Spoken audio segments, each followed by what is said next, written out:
Hi everybody, I'm just some guy and today I want to talk about gatekeeping. We've been seeing this happen a lot with far left comic pros. We've had Pia Guerrera, Tess Fowler, and Kelly Thompson go on Twitter rants accusing the community of gatekeeping. They claim that the community is trying to keep out minorities, gays, and women. Never mind that those people have always been a part of the community and make up a large portion of the people complaining about the far left politics appearing in comics. The irony, of course, is that Guerrera, Fowler, and Thompson and those like them are the ones who are gatekeeping. They're the ones controlling the content. They're the ones telling people what they can draw, what types of characters they can create, and how they can depict those characters. They're the ones saying who should be allowed within the community itself, right down to who should even be allowed to buy books. Douglas Ernst and Diversity in Comics have both talked about this, specifically how it plays out. What usually happens is that the far left goes after their own.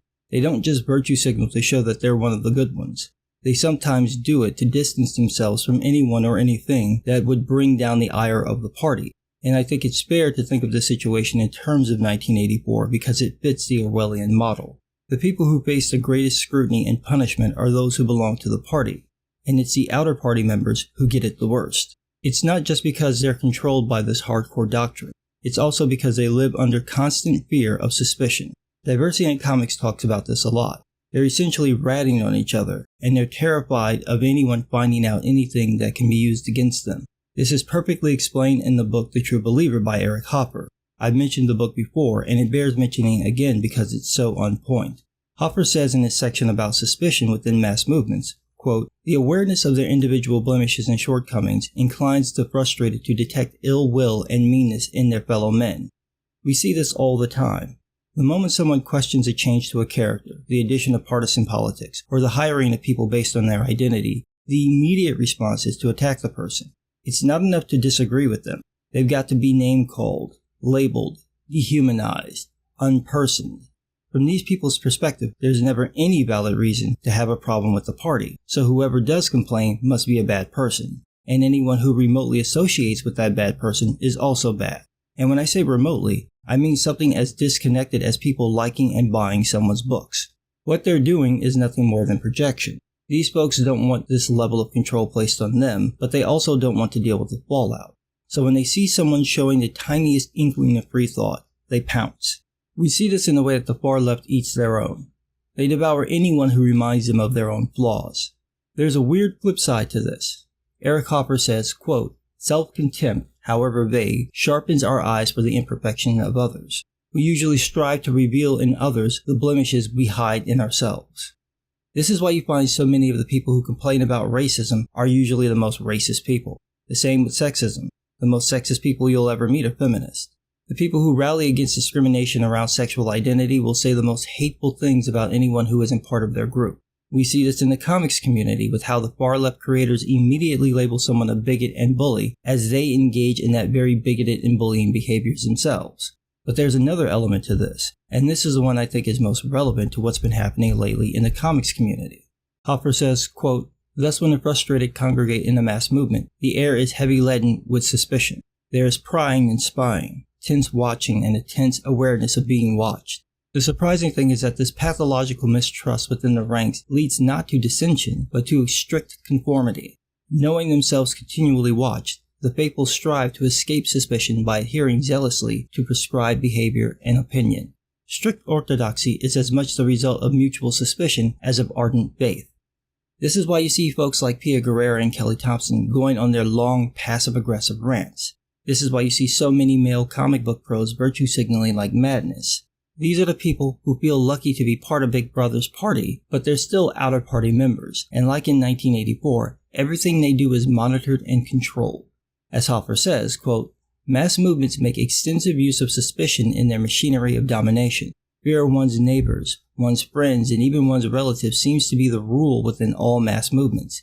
Now and then, innocent people are deliberately accused and sacrificed in order to keep suspicion alive." You can already think of examples of this, can't you? I bet you're thinking of a particular guy who's actually fairly left in his politics who caught flack for a certain comparison. Keep him in mind when Hoffer says, quote, "Suspicion is given a sharp edge by associating all opposition within the ranks with the enemy threatening the movement from without. This enemy, the indispensable devil of every movement, is omnipresent." Tell me that isn't exactly what happened to John Malin. Every movement needs an adversary. It doesn't matter who or what it is, so long as it's either a single individual that can personify all the evil the movement hates, Trump, or a broad nebulous group that's both easy and impossible to identify, alt-right Nazis. This villain is everywhere, both outside and inside the sacred group, and he must be fished out, because, as Hopper says, quote, if anything goes wrong within the movement, it is his doing. It is a sacred duty of the true believer to be suspicious. He must be constantly on the lookout for saboteurs, spies, and traitors. That's exactly what we've been seeing lately.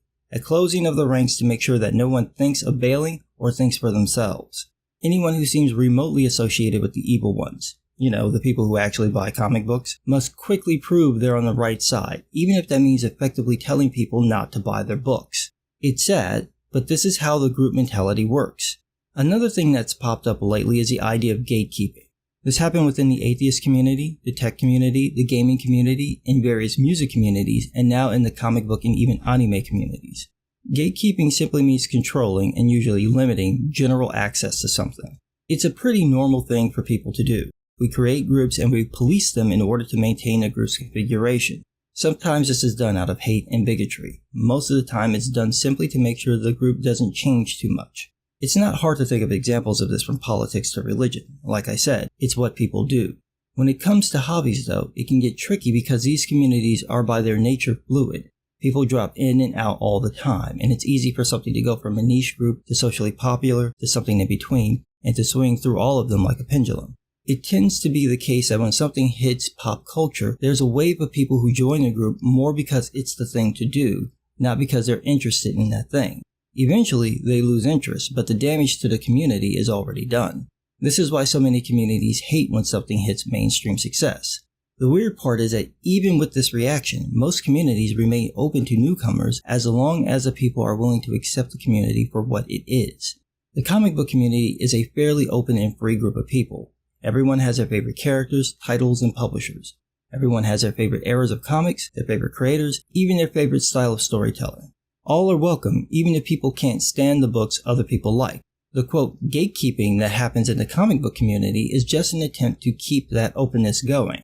That's technically not even gatekeeping. No one's saying you can't read, buy, or make comics that are different from what others prefer. They're only saying that you can't come in and make everything about you. Now, contrast that with what we see coming from the far left. Here you have creators telling people what they can draw, what types of characters they can create, how they can depict those characters, and who should be allowed within the community itself. Again, right down to who can even buy the books. For the far left, it's not about any real sense of community, but about the ideology, the politics. Hopper explains what's going on. Quote, collective unity is not the result of brotherly love of the faithful for each other. The loyalty of the true believer is to the whole, the church, party, nation, not to his fellow true believer. True loyalty between individuals is possible only in a loose and relatively free society. The active mass movement sees in the personal ties of blood and friendship a diminution of its own corporate cohesion. Thus, mutual suspicion within the ranks is not only compatible with corporate strength, but, one might also say, a precondition of it. This is part of the reason why these folks turn on each other. They're not really friends. There's no real loyalty between them. They're friends in the same sense that I'm your friend. I'm just a guy you know of. There's no deep connection that binds me to you unless we know each other personally. The far left, like most mass movements, takes this a step further because this happens face to face. These are people who actually know each other, who sit and talk with each other, hang out with each other, and at first, second, and third glance look like friends, but they're not. Not really. You can't build a community like that. No one will actually feel welcome, and if they do, they won't feel it for very long. That's because these types of communities do gatekeep. They do control and limit access to the community and to the things outside of the community. And that's why it's not about the comics for them. It's really about the politics. The whole, as Hopper puts it. If you agree with their politics, it doesn't really matter what you say or do. You can be the most disgusting person, and they will, at least publicly, back you. But dare to hold a contrary opinion of so much as talk to the untouchables, and you're out. You don't even have to have any direct contact with anything verboten. If the wrong person simply likes your work, you'd better check them, or you're in with the enemy. It's silly and immature and frightening, but this is what we're witnessing. The best reaction to this is what people have been doing. Standing your ground. This stuff only works when there is no actual opposition. This is something I think people need to understand about the far left's encroachment into hobby communities. They're only as effective as you allow them to be. When metalheads stood up to the progressive left trying to bully their way into the community, the progressives had no recourse. What were they going to do? Shame a group of people who've always been shamed by society at large? Good luck. The same thing happened with Gamergate. This tactic didn't work because gamers have dealt with people bullying them for decades.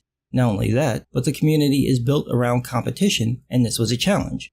Gamers accepted and won, as usual. The other element is that it's a consumer's market, and you can't bully people into buying things they don't want. The comic book community needs to have the same responses as these two communities. Don't fall for the ploys or try to defend the straw man accusations. Don't fall for the half-assed treatment either. What I mean is that when the far left can't completely get their way, they try this middling approach where they dial back the politics a little bit here and there to see how much you're willing to accept. Don't accept any of it. If they write a good book, admit that, but if they're still drawing women like men, adding in dollar store token characters, and hiring people based on their politics or identity, call it out and don't support the book. That's the stance you have to take to get the point across. You can have that if you so desire, but you can't make me want it or buy it. And it's okay to move the needle. It's incredibly effective, and as we've seen, the far left doesn't have any real response to it.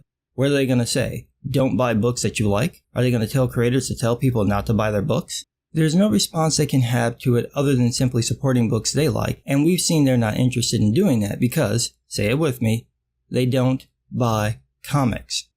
But people also have to defend the community, and the best way to do that is by standing your ground when people come in demanding control over the community. No, you can't have that. The community is open to everyone, not just people who agree with your views. Comics are about escapism, fantasy, adventure, and morality plays, and at the end of the day, the only question you need to ask is, are you not entertained? Are you not entertained?